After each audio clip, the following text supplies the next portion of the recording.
आज आम प्रस्तुत करवा सपुरी जूस 5 मिनिट रे केमती आपण मैंने बनईक पी पारे से रेसिपीटी आज आपण सेयार करी। तो फुल वीडियो को वाच करूँ। नमस्कार, जय जगन्नाथ फ्रेंड, झिल्ली कुकिंग को आपण अनेक अनेक स्वागत। तो देखो ये मुझे गोटे नहीं सपुरी नहीं पाइनएप्पल गोटे नहीं। तो ये चलतु आम से सपुरी पूरा दुई पट साइड दुई पार्ट्स को आम कटिंग करदे तार मुंडी को आम ये प्रोसेस पूरा कटिंग करदे। तो देखिए इजिली आपण मैंने पूरा तार ऊपर पार्ट्स चुपा को बाहर करेंगे ये प्रोसेस जदि कटिंग करेंगे। तो देखो ये दुई भाग में विभक्त करदे कर सारा आम छुरी साहाय्य ये इजिली पूरा आम साइड को तार कटिंग कर तार सब चुपा को आम बाहर कर।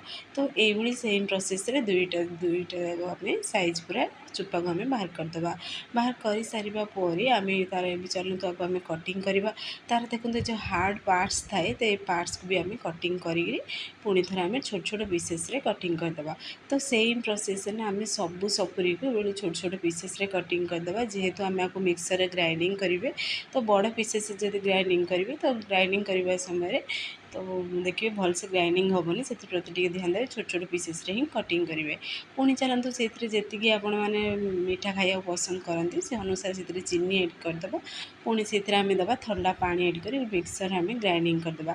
सपुरी अनुसार से चीनी एड करेंगे। गोटे गोटे सपुरी अधिक मीठा थाए आ गोटे गोटे सपुरी देखिए खट्टा थाए तो से अनुसार से चीनी एड करेंगे। पुणी आम गोटे स्टेनर बा जाली साहाय्य आम छाणिक तार सब जूस को बाहर करदे।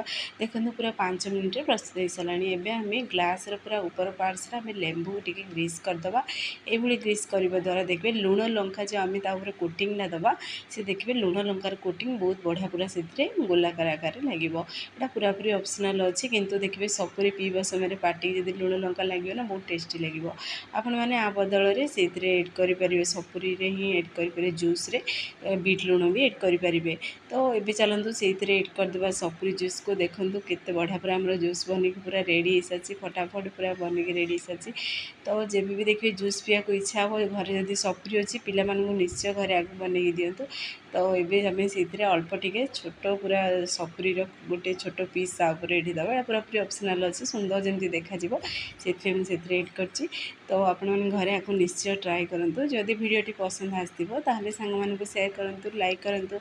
चैनल जदि नुआ अच्छा ताहले चैनल को मोर सब्सक्राइब कर दिंतु बेल आइकन क्लिक कर दिंतु जहाँफल मोर सब वीडियो नोटिफिकेशन प्रथम आपण मानक पहुँचो।